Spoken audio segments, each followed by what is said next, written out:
First of all, Prime Minister Netanyahu, thanks so much for joining me. That's my pleasure. Can we start at the very beginning? On October the 7th, Israel suffered what you've described as perhaps the worst day in its history. Attacks by thousands of terrorists from the south. One of the things that struck me, speaking to families and others here, is the number of them who said things like, said to their children, "Don't worry, the IDF will be here in minutes." What went wrong that day? Quite a few things, and we'll examine it when the war's over, but I described it actually as the worst violence, the worst savagery perpetrated against Jewish people since the Holocaust. The difference between what these savages did to us and what the Nazis did to us is not very big.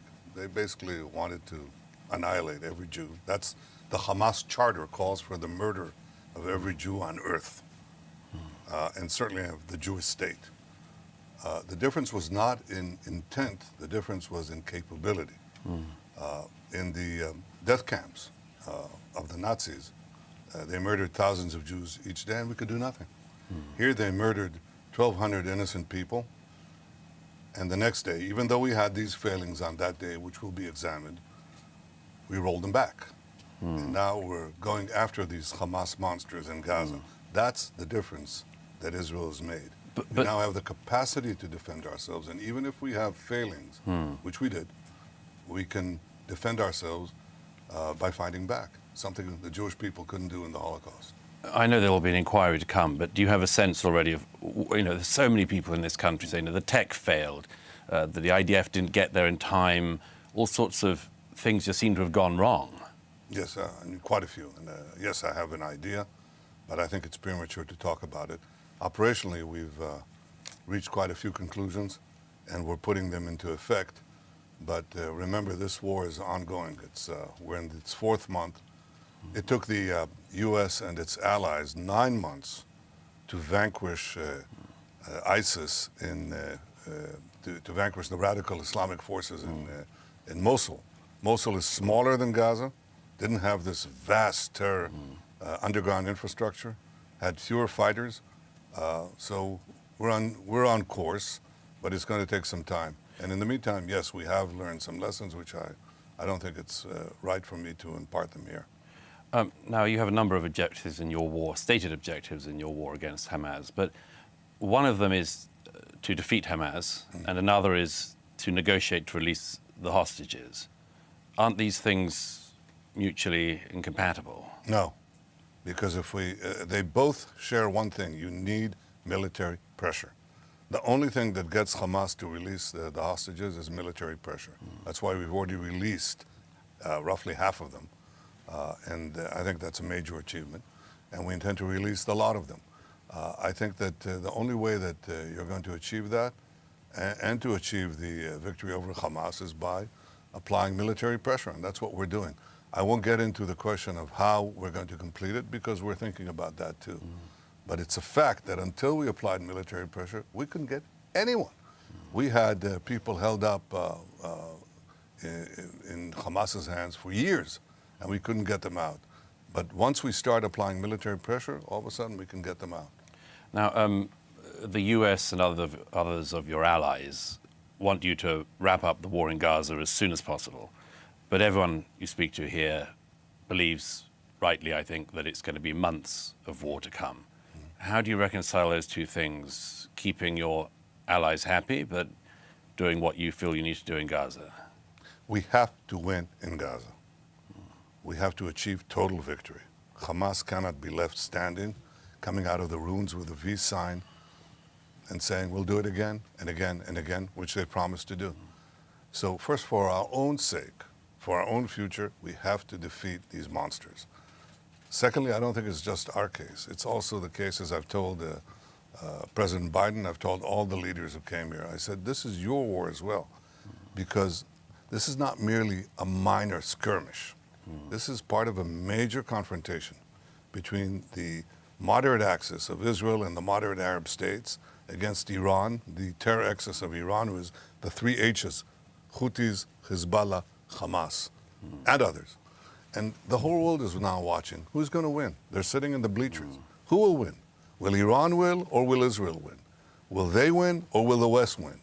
So I think that what I say to our American friends, whose help I appreciate a great deal, I said, the war will take as long as it takes, but it will result in total victory because our battle is your battle and our victory is your victory as well. Let me come on to some of the international aspects of that. The day after in Gaza, for instance, there's talk about the fact that, of course, Gaza's schools need reform, the educational, they have to stop teaching hate and much more, but there are international organizations that were meant to be ensuring that for a decade and a half now, and clearly they didn't. Who on earth is meant to be in charge of Gaza after this is over? Well, one thing is clear. It shouldn't be UNRWA, because UNRWA, the United Nations special agency that was set up for the Palestinians, in fact, perpetuates the Palestinian refugee status, because otherwise that's their bread and butter. But far worse than that, we discovered that there were 13 UNRWA workers who actually participated either directly or indirectly in the October 7th massacre. UNRWA is perforated with Hamas, and UNRWA is, in UNRWA schools, they've been teaching the doctrines of extermination for Israel, the doctrines of terrorism, lauding terrorists, glorifying terrorists. So obviously that has to change. We need in Gaza not only a full victory against Hamas and demilitarization, sustained demilitarization that can only be handled by Israel. If you have another international force that can fight the resurgence of terrorism, let me know. And the third is we need a force there for internal management that does not educate the children of Gaza to become terrorists, does not fund terrorists, and does not dispatch terrorists. Doesn't teach the annihilation of Israel. That's what we need. I can tell you how the first thing and the second thing will be done. We're working on the third. De-radicalization takes time and takes commitment. What international allies do you have to help ensure that happens? Well, I hope that any fair-minded government, any government that can withstand for 5 minutes or even several months the force of anti-Israel propaganda will understand that their future is intertwined with ours. Because if barbarism wins here, Europe will be next. America will be next. Iran will emerge victorious. Iran will, unchallenged, will conquer the Middle East. Iran will develop unchallenged nuclear weapons. It will have ballistic missiles to threaten Europe and the United States. This is part of a larger battle, and everyone has a stake in Israel's winning. Can governments go beyond the immediate pressures that that are leveled at them? The pressures of thousands of people on the street. Yes, thousands of people on the street. Let me tell you, and I think in America, the great majority of people support Israel. They understand instinctively that Israel is fighting their battle. They understand instinctively what the terrorists, the radical Islamists say. They say, we're the small Satan, America is the great Satan. You Europeans, I don't want you to be offended, but you're a middle-sized Satan. A middling Satan. A middling Satan, okay? But for them, this is all one big battle of civilization, our civilization against their wanton aggression, their violence, their rejection of all the values that we hold dear, the ideas of liberty, of choice, of freedom, the rights of women, the rights of minorities, the rights of gays. All of that they want to sweep away. And the question is, do we stand or do we fall? We stand. We're committed to doing it. We have no choice. I think deep down in their hearts, all the leaders that I talk to, you know what they say to me? I'll say not all, okay? Nearly all, okay? That allows everyone to be the exception if they don't want to admit what they actually said to me. They say, we know you have to crush Hamas. We know that you have a just cause, but we're having problems with public opinion. So please help us out. Well, we're doing everything in our power to minimize civilian casualties against an enemy, Hamas, that is perpetrating a double war crime. They not only target our civilians, murder our civilians, rape women and behead them, burn babies alive. They not only target civilians, they hide behind civilians, their own civilians. That's a double war crime. And we're fighting this very difficult war, not to give immunity to the terrorists because they hide among civilians, calling on the civilians to leave, sending them leaflets, calling them on their phones, telling them to leave. Many of them do leave, even though Hamas is trying to prevent them at gunpoint and with gunfire. And Israel should be given the credit that it's fighting both a moral war and a necessary war. Most of the leaders that I talk to, they get it. But it's a question of whether they can withstand the pressures. We can. I hope they can too. Well, let me move on to another border and perhaps another war. I was here in 2006 during the Hezbollah Second Lebanon War. That war eventually came to an end with Resolution 1701 at the United Nations, which meant that Hezbollah was meant to not stockpile munitions to fire at Israel south of the Litani River. That hasn't been obeyed as far as I can see at all. I was up in the north again the other day, and you can see the Hezbollah bases. And I saw the footage of UN vehicles coming out of their base, Hezbollah firing rockets into Israel, and the UN vehicles just did a U-turn and went back, and that's the peacekeepers. Is war in the north inevitable? It's up to Hezbollah, because we're not going to accept a situation where Hezbollah attacked us on October 8th, a day after the massacre, unprovoked.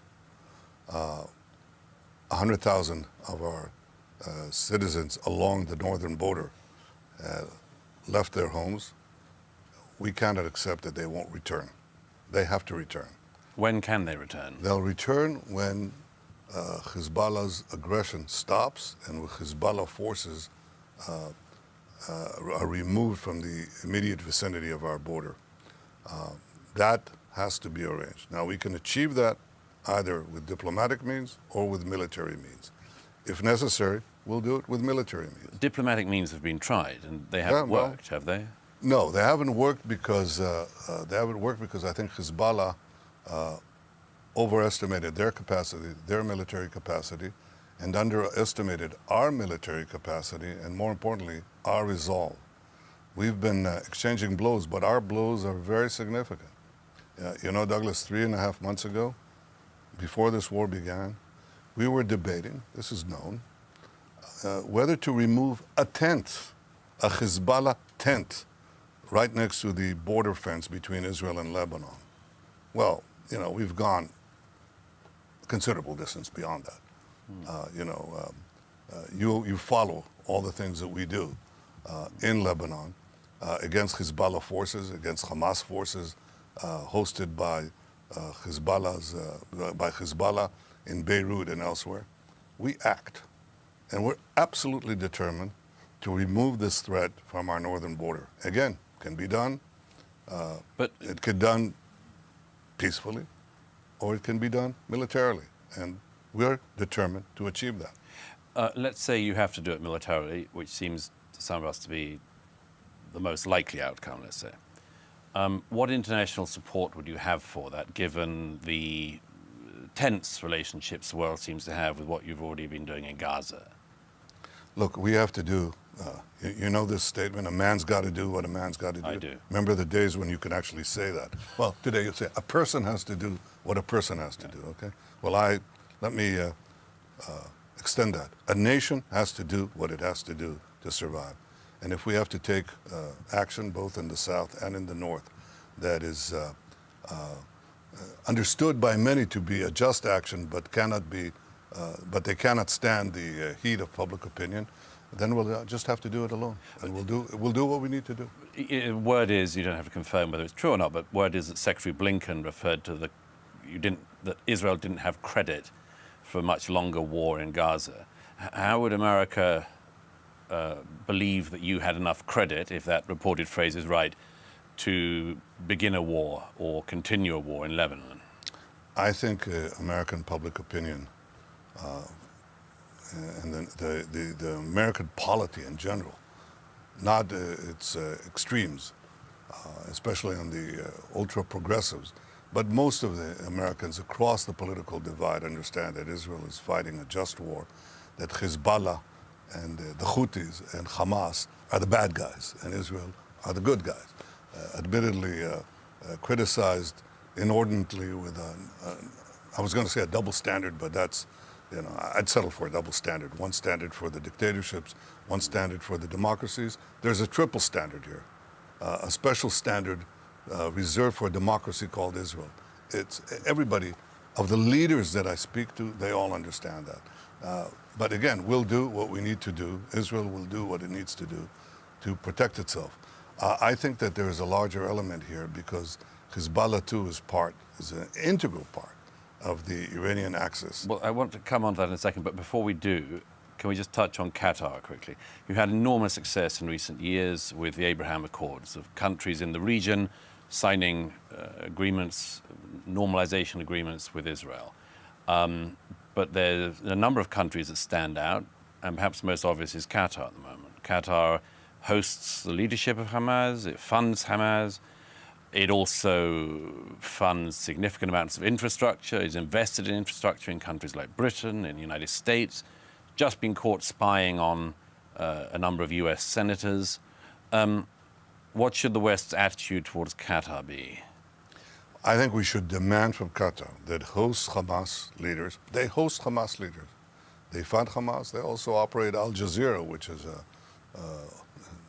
just distorts the picture. Not in English, but in Arabic, it's a major source of incitement in the region. To use their leverage, and they have considerable leverage over Hamas, to achieve the release of the remainder of our hostages in the immediate time, to get the medicine that we put in there, that they promised that would reach our hostages. But if Qatar does actually have the power to influence Hamas, what excuse is there for the hostages not having been released? Does Qatar have the influence or not? And if it does have the influence, why isn't it using it? It has considerable influence, and I expect them to use it. Are you confident they will? No, but I expect them to do it. And what are the repercussions if they don't? Well, I think that the entire world is looking at Qatar, and they want to see if they use all the means at their disposal. They have significant means, and again, I expect them to do it, and I think other countries should as well. What would, for instance, the United States be able to do about Qatar, or Great Britain, or other countries with? That's something I'll speak to them directly about. You'll speak to the leaders of Britain and America about that. Mm-hmm. But I expect Qatar to live up to its promise, to use its influence and achieve the release of the hostages and the delivery of the medicines right away. It complains, of course, that it's an intermediary. But do you think Qatar is an intermediary? Well, look, I don't think they're an intermediary that is passive. I think they have enormous leverage on Hamas. And again, I'll say it the nth time. I expect them to use their leverage. Let's come on to the bigger question then, Iran. Everywhere in the region, whether it's in Gaza, whether it's in Lebanon, whether it's in Yemen with the Houthis, everything leads back to Iran. Mm-hmm. How can you solve any of this without addressing the question of Iran?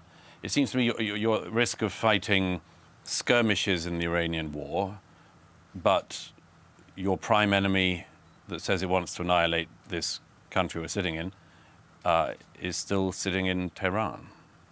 Yeah, well, I think that a total victory over Hamas will impact this larger contest, because people will see who's winning. Israel won or Iran won. The West won or Iran won. And I think that will have an influence on other countries in the region and other conflicts in the region. But secondly, there's a larger issue as well, and that's Iran's quest to develop nuclear weapons. Because if you can see what Iran is doing now without nuclear weapons. It's sending terrorists across the Middle East and the world. It's trying to subvert governments. It's using its Houthi proxies to block the international maritime route in the Red Sea. Its proxies are killing Americans as we speak. In Iraq and... Well, yes, in many places, not only there. And the question is, and attacking them continuously. So this is what Iran is doing without nuclear weapons. Now imagine they had nuclear weapons, and we understand, we can see in the world, what does it mean when you have a country that is aggressive in intent and has nuclear weapons. You could see what is happening with a much smaller country, a much less dangerous country, North Korea. It develops nuclear weapons and half of Asia quakes in fear, can threaten Japan, and maybe very soon the United States itself. Well, Iran is different from North Korea because Iran has an ideology of domination and conquest and subjugation. They call us the small Satan. They call the U.S. the great Satan. They chant death to Israel, death to America. Can the United States, can Europe, can the civilized world allow such a regime to have nuclear weapons? And the answer is no. So the jury is out on all of us. You've been calling for stronger international attention towards Iran for decades now. But yet Iran seems to have been getting closer to the bomb. Its influence in this region seems to have only widened. Whose failure is that? Well, I think that we've delayed Iran's quest for the bomb, which was not obvious, but probably by a decade. But we haven't stopped it. I think my government worked. Sometimes I worked alone against the entire world. It said, we'll make a deal with them. The so-called JCPOA, that will stop them. Didn't stop them one bit. It gave them the means to develop centrifuges that can enrich uranium at far higher rates, and gave them billions of dollars to boot in order to develop their terror infrastructure and their military industries, which they're now using to help Russia. All of that was done against my warnings, and I fought alone, sometimes completely alone. But we did manage successive governments under my leadership and was able to halt Iran's march to the bomb, and sometimes with American support. I think that this is a vital interest of all of us, because Iran is different from other countries that possess nuclear weapons, with the exception of North Korea. I'm not sure that it has the careful calculus of cost and benefit that anyone holding nuclear weapons should have. It's not at all clear, because they're a theological thuggery. They're very aggressive, and they have a theology, a radical Islamic theology, which points them in direction not only of the conquest of the Middle East, but of global domination. Now, you may think, oh, that can't be true. It is true. It's exactly what animates them. And you wake up, Churchill, I think, used to say that democracies sleep until the jarring gong of danger wakes them up. Well, I think too many countries and too many leaders have been asleep too long. We have to act to assure that Iran will not have nuclear weapons. And I certainly intend to do so. If it's up to me, they won't have it. They're close on fissile material. They still have other problems to develop such weapons.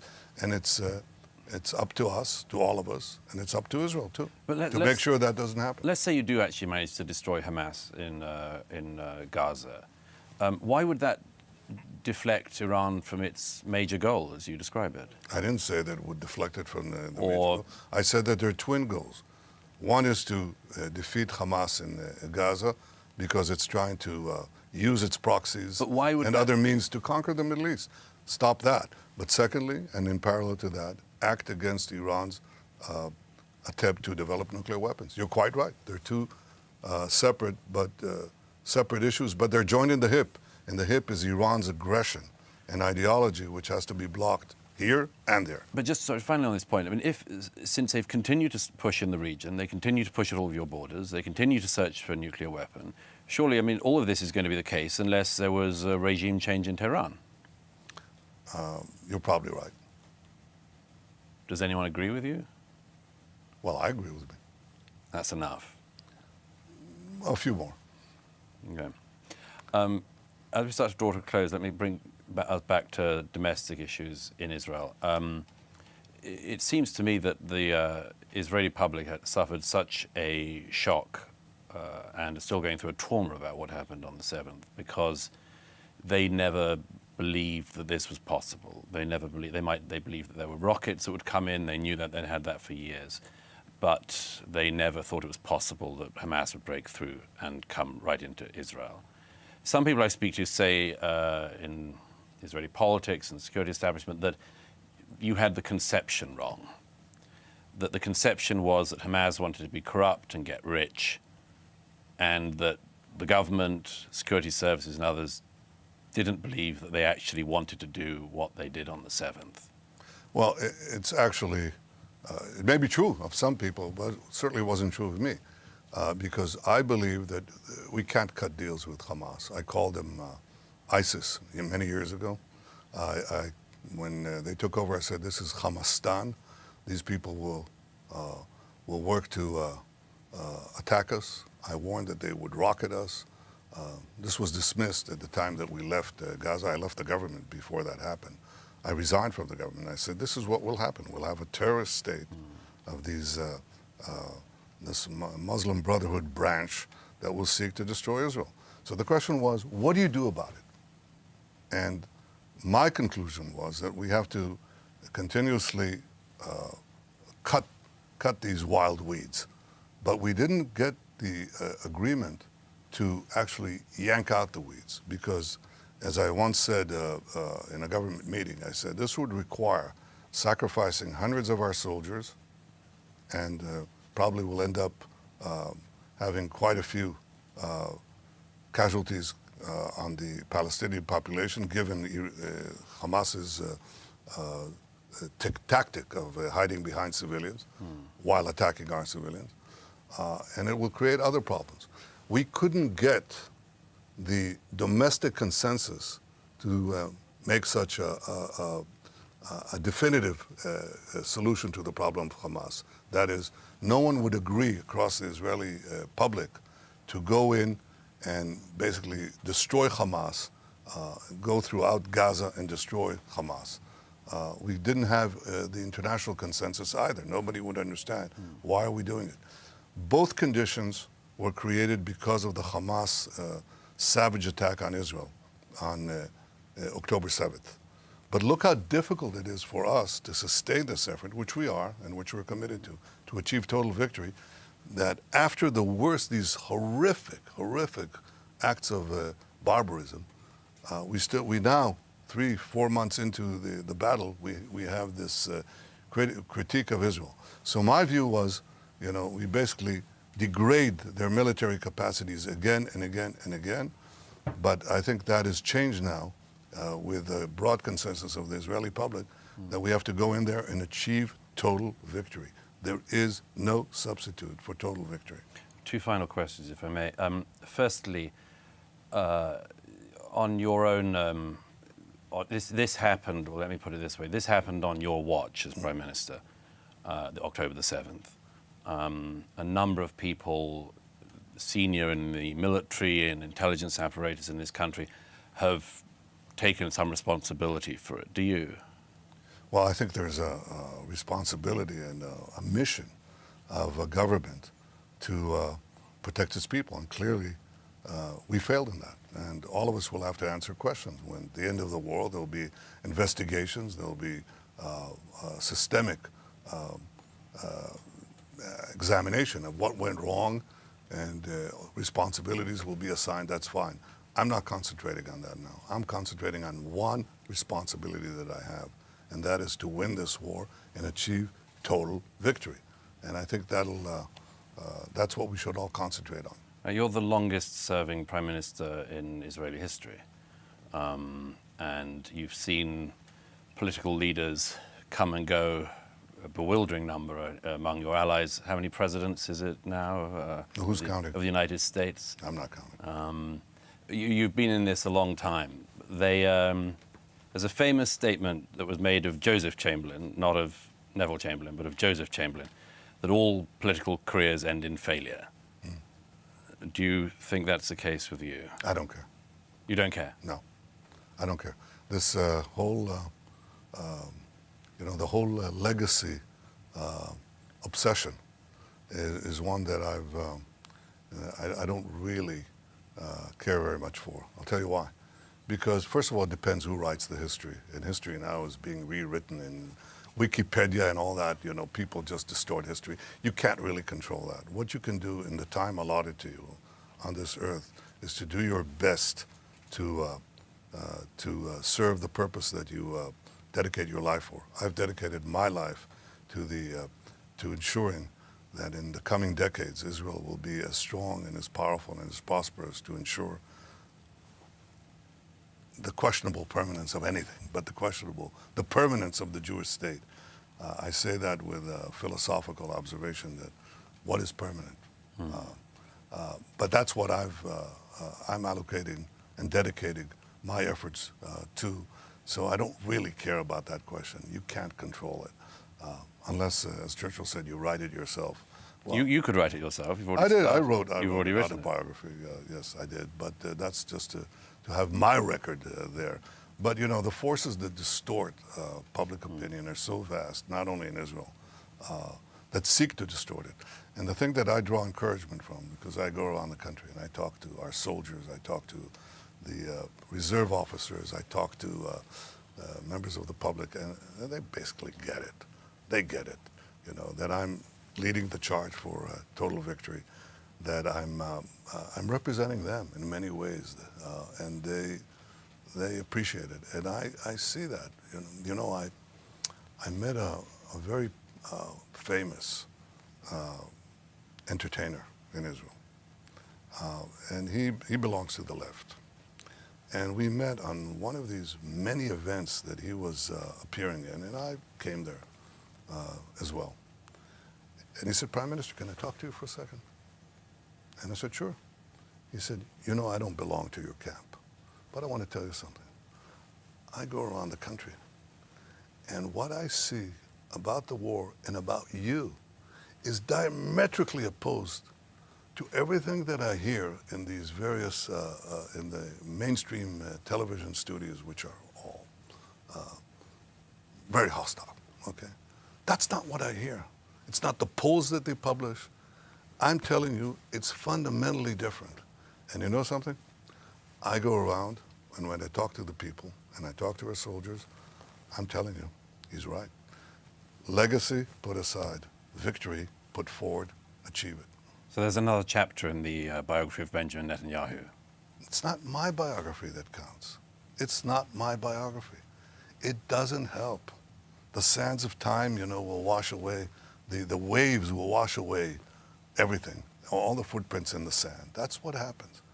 But, we have to do what we can in the time that we have available to defend this country and to assure its future. And that's what I'm doing. That's what I care about. Prime Minister Netanyahu, thank you. Thank you. Thank you.